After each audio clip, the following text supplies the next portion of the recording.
start there. Now it happened the day after that he went into a city called Nain. That means beautiful.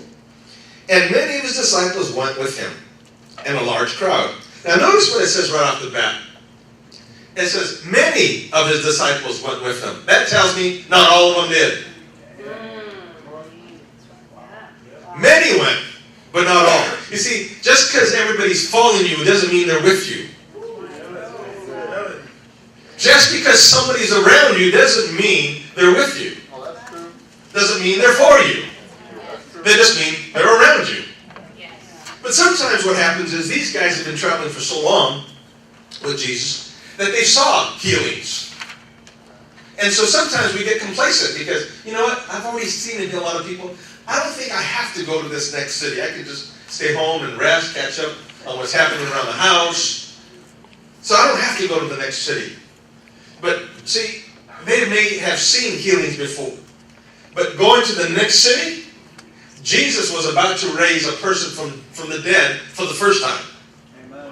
And the ones that didn't go were going to miss it. Amen.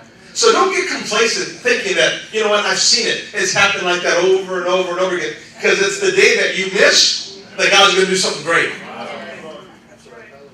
So don't get complacent. Get ready because God's about to do something powerful. Verse 12. And when he came near the gate of the city, behold, a dead man was being carried out, the only son of his mother. And she was a widow. When I was at this conference, Pastor Joey made this statement. I thought it was powerful. He said, many times in Scripture, when you see the word widow, it means someone who died to their own man, who died to their own flesh, their own desires. And he says, you open yourself up to powerful miracles. Because when you die to your flesh, you die to your old man, your old nature, it opens up an avenue for God to bring amazing miracles to you. If you look at the Old Testament, there was a woman who was a widow in Zarephath. And what happened? Her son died. She needed a miracle. And God sends her a prophet. And the prophet Elijah raises her son up. Now we see in the New Testament, there is a son who's dead. And God sends his son to raise him up. Sometimes we get so caught up in the flesh that it stops us from moving forward. See, if you can put your flesh under control, your desires, and pick up his desires, pick up what he desires, we open up ourselves to wonderful miracles, opportunities. Because both times, he sent people to them. See, some of us may need a miracle, but our flesh is dominating our lives, our own desires, what we want to do, how we want to do it, that the miracle doesn't show up.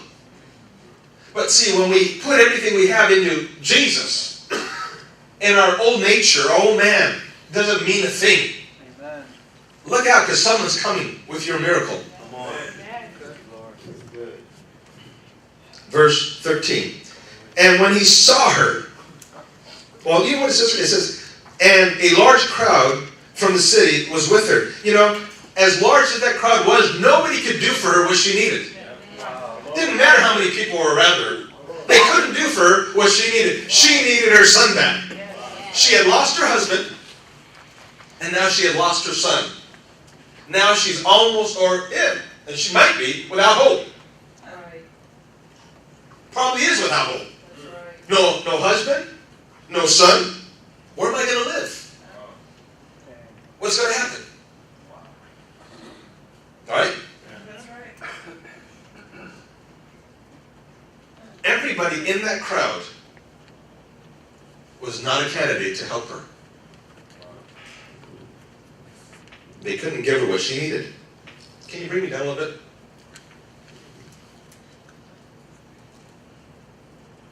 Verse 13. And when the Lord saw her, he had compassion on her, and he said to her, do not weep. He said to her, do not weep. What's he saying? He's saying, listen, don't start going down this road, or continue going down this road that you're hopeless. Because hope just showed up. Come on. So stop weeping like you have no hope. Because Because hope is here. That's right. That's right. It's like Pastor Linda says, if Jesus is in the boat with you, why are you worried? The boat won't sink. You're not going to drown as long as he's in the boat with you.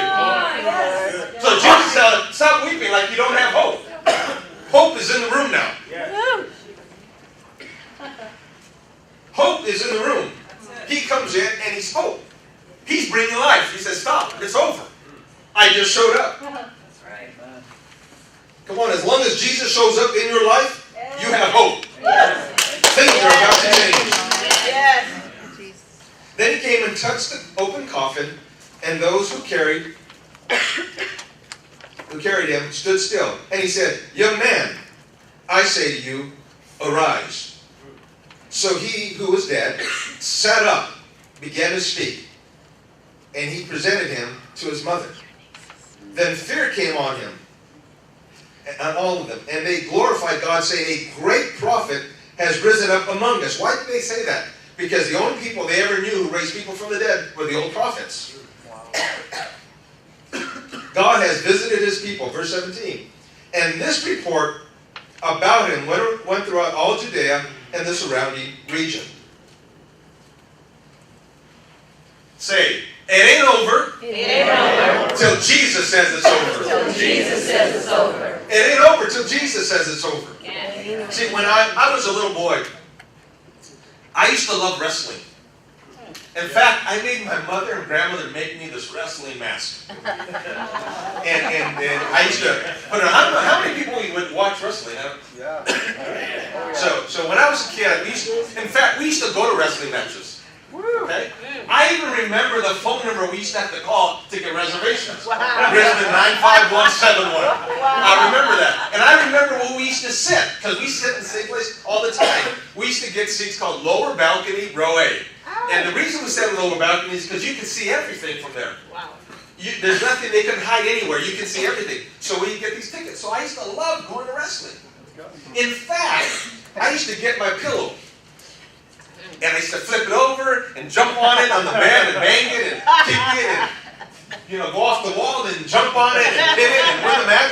In fact, I used to get a paper and I used to do matches all the way through and like 5 or 6, and I would act them all out. Right? And I used to jump on the bed. My mom would tell me, son, you're 22 years old. What are you doing?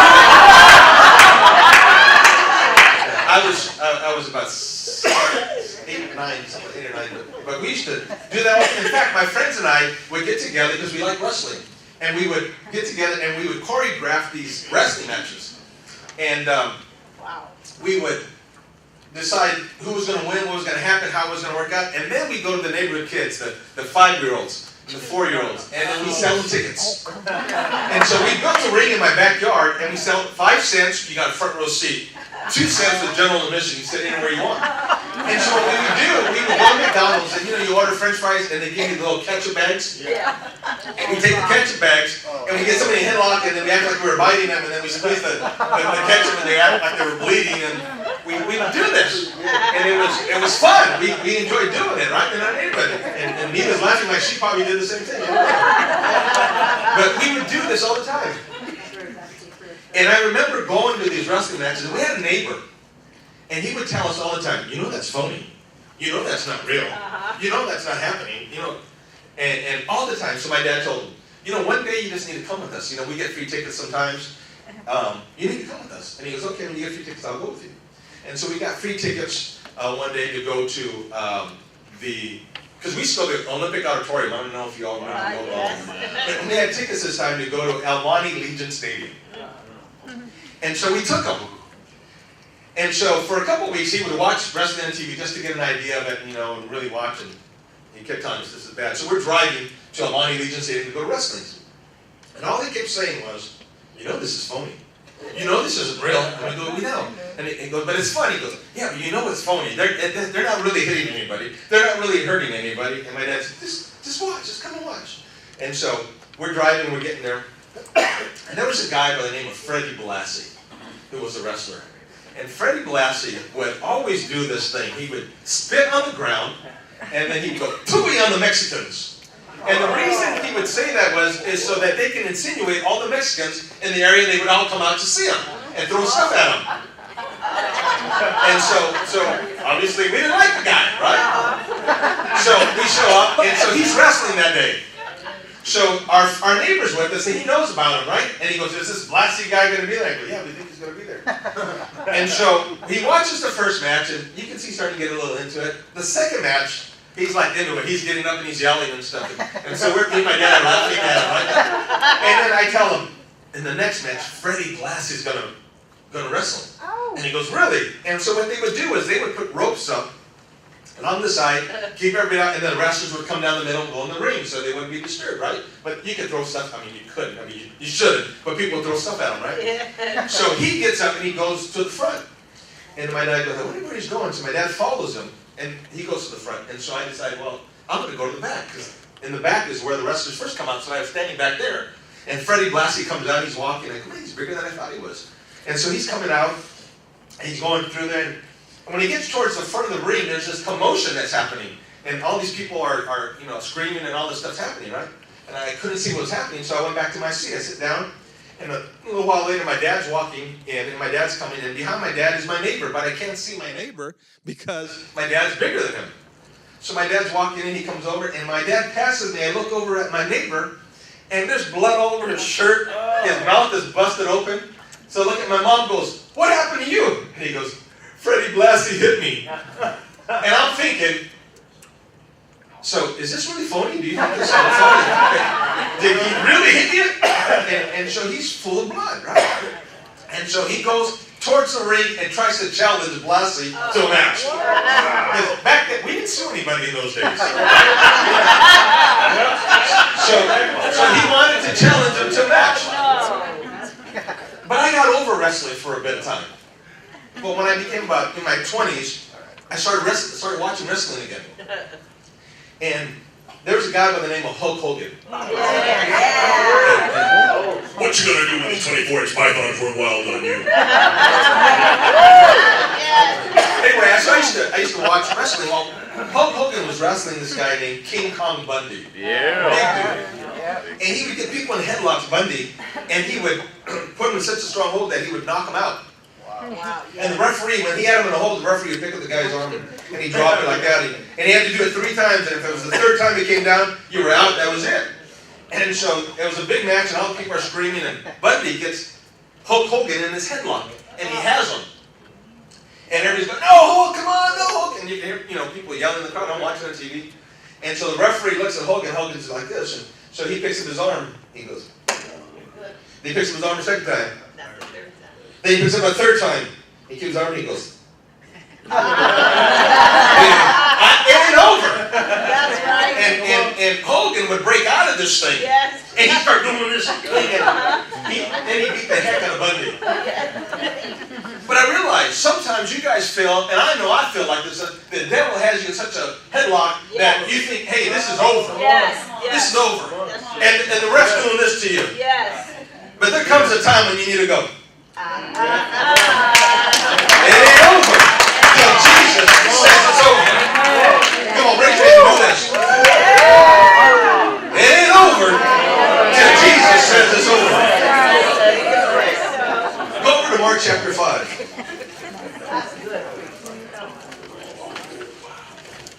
Mark chapter 5, verse 21. How many like wrestling? How many watch wrestling now? I'm watching now, but I'm just going to watch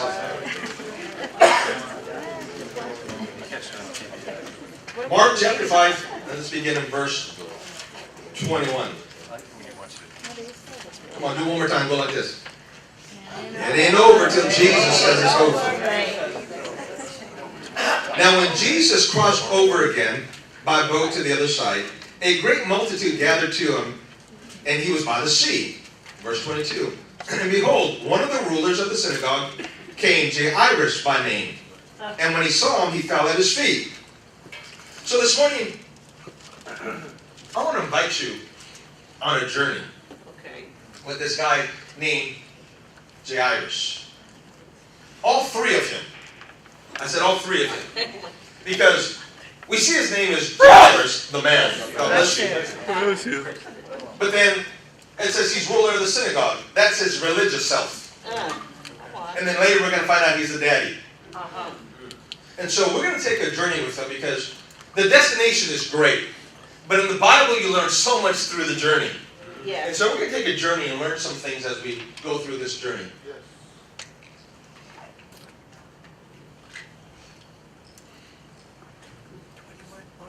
Verse 23. And begged him earnestly, saying, My little daughter, there's the father, lies at the point of death. Come, lay your hands on her, that she may be healed, and she will live. Now, I got to give Jairus some credit here. Because Jairus was ruler of the synagogue. He had a title. He had a name. He had prestige. Probably had wealth. He had authority. But he realized none of those things could help him now. That's right. He needed help. But money couldn't help him.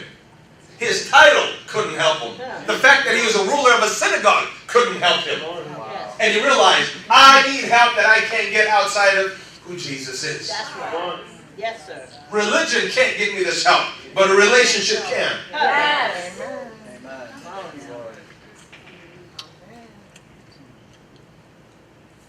Verse 24. So Jesus went with him, and a great multitude followed him and thronged him. Verse 25. Now a certain woman had a flow of blood for 12 years. Now it says, a certain woman. It didn't name her. It said a certain woman. Yeah. We don't know. Her name could be Heidi. All right. Her name could be Rosa. It could be Connie. We don't know. It could be Janice. We don't know. Because she doesn't have her name. That's right. It could be anybody. Yes, It could sir. be male or female. Whoever has an issue for 12 years. Yes, sir. Whoever has an issue. That's good. You could have an issue with pornography. That could be your story. You could have an issue with alcoholism. That could be your story. Yes, sir. You can have an issue with fornication. Uh-oh. This could be Yes, your sir. story. Come on. Now, a certain woman had a flow of blood for 12 years and had suffered many things from many physicians. She had spent all she had and was no better, but rather grew worse. Isn't it funny that as long as she had money and was going to the doctor, she had hope? Yes. But the minute she runs out of money, the doctor says, I'm sorry, but you're done. Yeah. It's over. There's nothing we can do for you now. No more money, no more help. Oh. Teach them. They're telling her, it's over.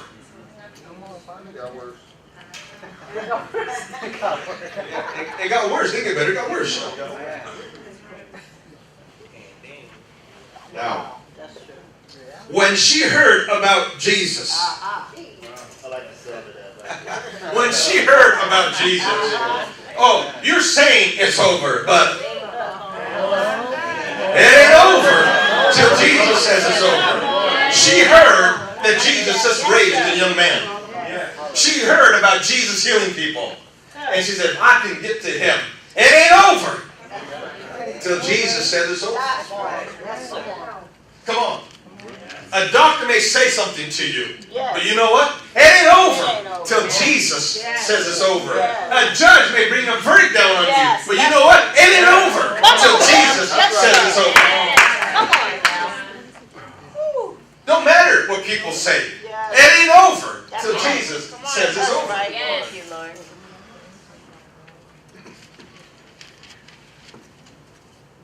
When she heard about Jesus, she came from behind him in the crowd and touched his garment. For she said, if only I may touch his clothes, I shall be made well. Who did she say that to? To herself. Yes, yes. She said it to herself. Sometimes everybody vacates you. Everybody leaves you by yourself. That's right.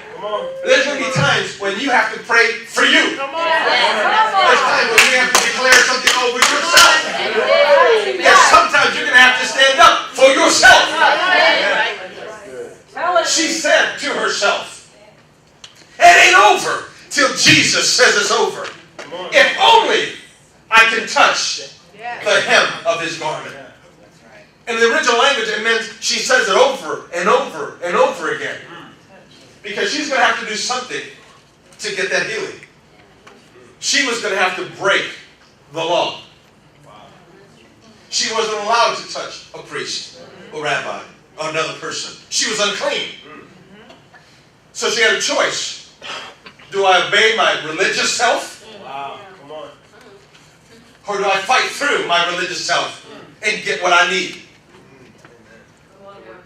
And so she kept saying to herself, if only I can touch the hem of his garment. If only I can touch the hem of his garment, I will be made well. I will be made well. I will be made well. I don't care what the doctors say. If I can touch the hem of his garment, it ain't over till he says it's over. If I can only touch the hem of his garment. See, think about this. She's trying to touch the hem of his garment, and she hasn't been touched in 12 years. She doesn't know what a human touch feels like after 12 years. She was unclean. Nobody could touch her. Her family couldn't be around her. She was vacated. People left her alone. Now she's saying, I'm all by myself. See, sometimes you got to pray for yourself. Yes, sir. That's right. And when she heard about Jesus, she came from behind him in the crowd, touched his garment, for she said, if only I may touch his clothes, I shall be made well. Immediately, say immediately. Immediately. Not the next day, not next week, not 3 weeks. Immediately. Immediately the fountain of her blood was dried up, and she felt in her body that she was healed of the affliction. And Jesus, immediately knowing in himself that power had gone out of him, turned around, and he asked, who touched me? Notice, it didn't say Jesus released power to her. It said she took the power. That's right. Come on. That's powerful. She took the power Yes. from him. He said he felt something happen. Yes. So he turned around and said, who touched me? I didn't release this. I'm walking. But somebody touched me with revelation. Yes. Yes. Somebody touched me with, it ain't over till it's over. Right. Amen. It ain't over till Jesus says it's over.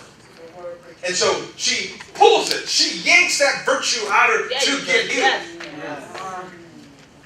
And watch what he says. Watch what he says. Who touched my clothes? But his disciples said to him, you see the multitude thronging you, and you say, who touched me? Then he looked around to see her who had touched him. He knew it was a woman. He didn't know who touched him, but he knew it was a woman. Yes. Women, you should be shouting. Yes. Because it's the women that know how to get in there when you're in trouble, to touch the master when you need something.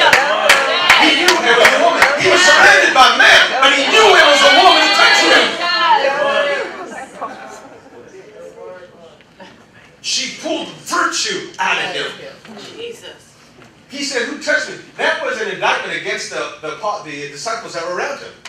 Because they had been around him and they had not touched him in that manner before. It was a woman whose name you don't even know who touched him and did something nobody else did. She yanked virtue out of him. Yes. See, you don't have to have a name or a title. You can yank virtue out of Jesus. Yes. Come on, how many in this room? Well, let me read this first and then I'm going to ask that question. Okay. Watch this.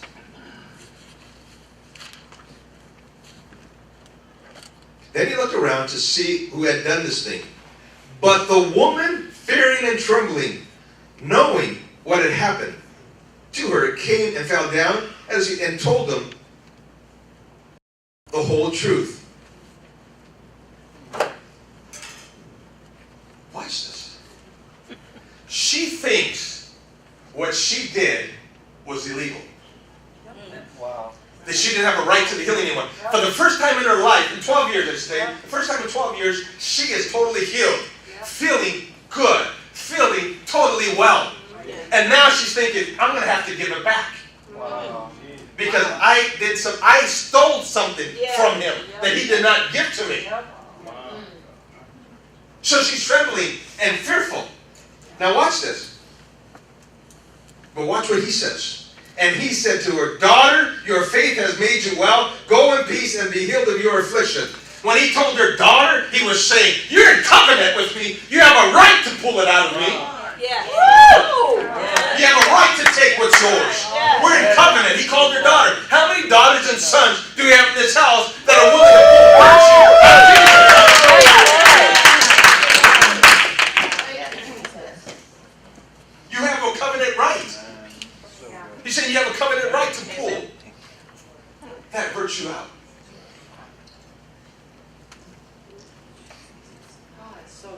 Watch this. Thank you, Lord. And he said to her, daughter, your faith has made you well. Go in peace and be healed of your affliction. Verse 35. While he was still speaking, some came from the ruler of the synagogue's house and said, your daughter is dead. Why trouble the teacher any further? As soon as Jesus heard the word that was spoken, he said to the ruler of the synagogue, do not be afraid, only believe. Right. Only believe. This woman came and broke the law, touched him, and got healed. Amen. While she's getting healed and he's saying, go on your way, you're healed, these guys come and tell the ruler of the synagogue, it's over. Your daughter's dead. Don't trouble the master anymore. Jesus heard that and told them. And notice what it says. It said he addressed not Jairus, the man, not the father, but he addressed the ruler of the synagogue. Look at it. It says he turned and said to the ruler of the synagogue. Why the ruler of the synagogue? He could have said dad. He could have said Jairus, but he didn't. He said the ruler of the synagogue. Why? Because the thing that keeps us from our miracle is our religious self. Wow. He had to deal with the religious self. Wow. Come on. That's good. That's good. Come on. The thing that's keeping your miracle from you is your religious self. This guy's thinking, okay, so she's dead. If I'm going to get Jesus, so how many sacrifices am I going to have to make? How many animals? How long is it going to take me to round up animals to make a sacrifice that's going to raise my daughter from the dead? What else? What ceremonial laws do I have to do to get him to move? And Jesus said, listen, stop it. All you have to do is believe. You don't have to do a sacrifice. You don't have to go and do any rituals. Yes. You don't have to raise her from the dead. Your only job is to believe. I'm going to raise her from the dead. Yes. Yes. Jesus had him, listen to me. Do this. It ain't over till I say it's over.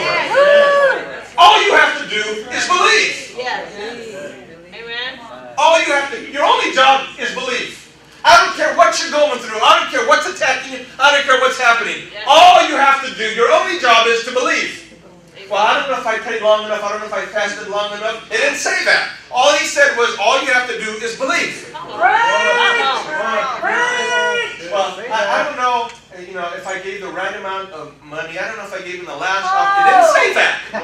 Come on. He said, all you have to do is believe. Yes. Jesus, believe. All you have to do is believe. Well, I don't know if I repented for every sin I made. I don't know if it didn't say that. Come on. He said, only believe. Get down. Only. That's your only job. So good. All you have to do. You don't have to raise from the dead. Yes. You don't have to say the right words to raise from the dead. I'm going to do that. Amen. All your job is only believe. That's right. Amen. Thank you, Lord. That's all you have to do. See, sometimes we can't even speak.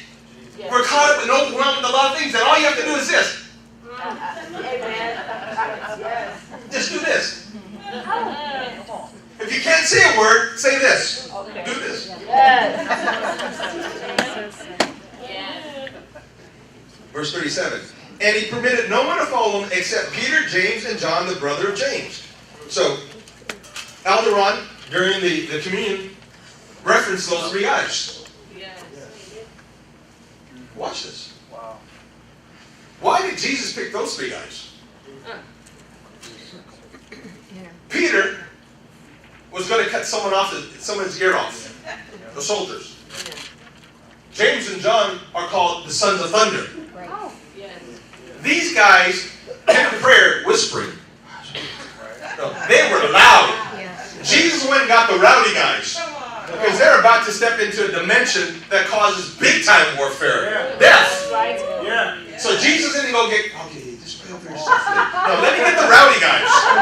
Let me get the guys that like fighting. Yeah. And he gets these guys. And he leaves everybody else behind.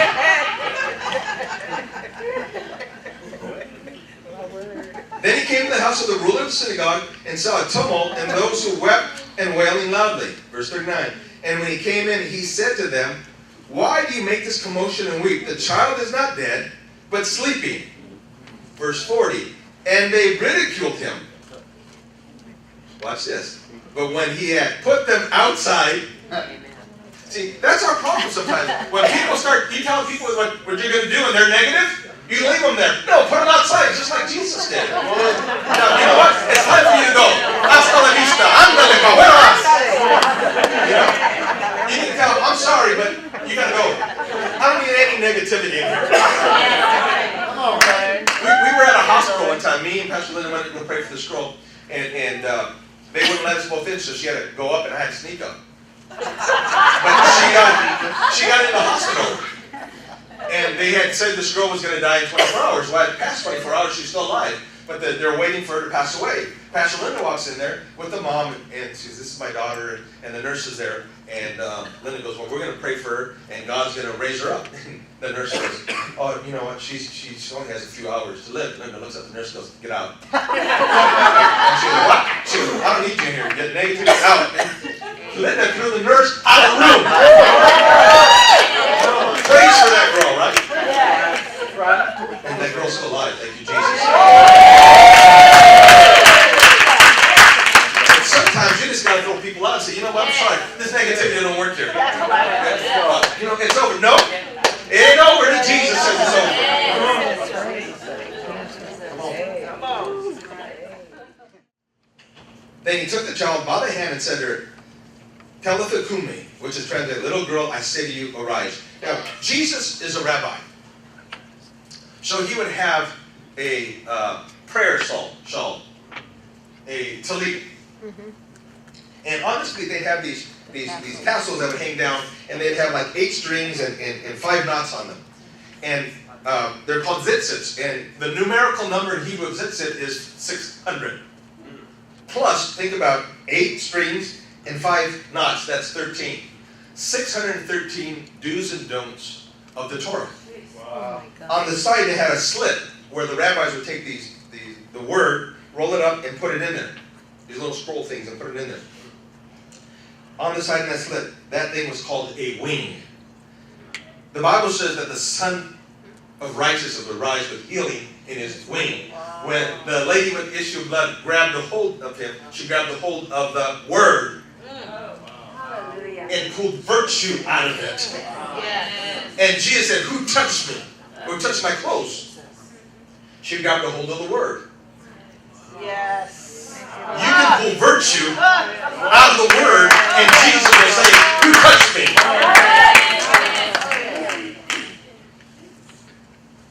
She reached and grabbed a hold of. She didn't touch him. She touched something that was touching him. Now let me say it over here. Yeah. She didn't touch him. She touched something that was touching him. See, that's why when we have people up here praying for you, we should be praying like this, touching him so that we touch them. Your intercessors, when you're praying for somebody or somebody needs healing, you go to someone's house, you need to hold your hand up to touch him so you can touch them. Because how did she get healed? She didn't touch him. She touched something that was touching him. You should be touching something that's touching him. Amen. Or you should be the one he's touching so you can touch someone else. Yes.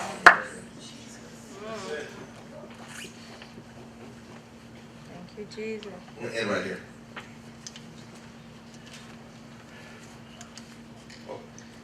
If the father was worth his salt as a ruler of the synagogue, he would have taken his daughter and he would have had a prayer shawl. He would have wrapped her up in it as he went to find Jesus, believing for her, as he went to look for Jesus.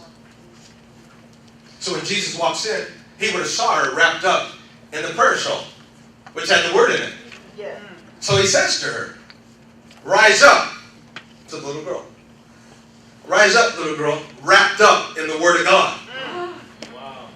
And she rose up. The word matters. When something's going on in your life, you need to wrap yourself in the word. Yes.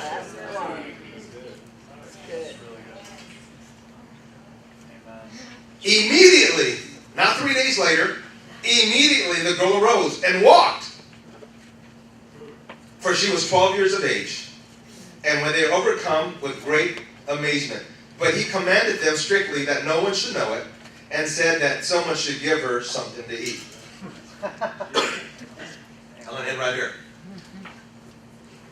In a couple weeks is Father's Day. And I think it's amazing that the scripture didn't say that the mother went to go get Jesus when the daughter was ill. It said the father did. There's something powerful, man, when you go before the Father, taking your wife, your daughter, whoever it is, before the Lord. There's something special about that. We need to do that. We need to take our families before the Lord. Because there's something special that happens. Now I'm going to end with this. There was a lady, issue of blood, 12 years. Right. There was a young girl, 12 years old, and dead.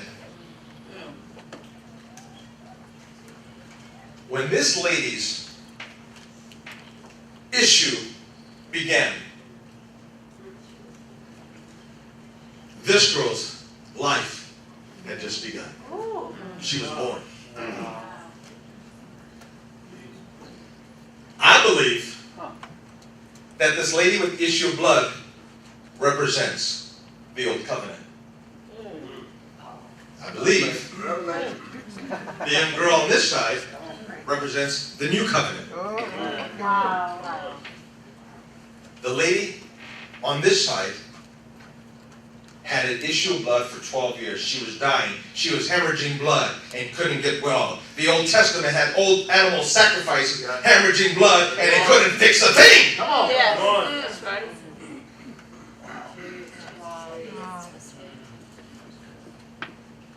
This young girl, Pentecost, birth of the church, coming out of the blocks. And now they're pronouncing the church dead. At its infancy, it's dead. 12 years into this thing, and it's dead. Church isn't going anywhere. Old Testament, dying, hemorrhaging, animal sacrifice, after animal sacrifice, blood, and nothing happened. It wasn't until she reached out to touch Jesus that she got healed. You see, the Old Testament is nothing without Jesus. That's right. And the only way the Old Testament gets healed is if you bring Jesus into the picture. You can only be touched him. Now they're pronouncing the church dead over here. But it ain't over. So Jesus says it's over. It's dead. But once Jesus touches the church, he resurrects it and comes to life. Let me tell you something. For everybody out there around the world that thinks the church is dead, I got news for you. We're being touched by Jesus right now, and it ain't over. Resurrection is coming to the church. Awakening is coming to the church. Get ready, because it ain't over till Jesus says it's over. The church is being rebirthed again. Don't believe the naysayers that you can have church in your house and do what you want to do. No. Jesus is raising up the ecclesia. Ecclesia means called out ones. Called out where? Called out of your house into a public gathering. That's what ecclesia means. Come on. If you're not in the church, get in the church. Something amazing is about to happen. See, you may have seen miracles and everything, but Jesus is about to raise the dead. You don't want to miss him raising the dead. Hallelujah. Things are about to take place. How many are ready to see Jesus do something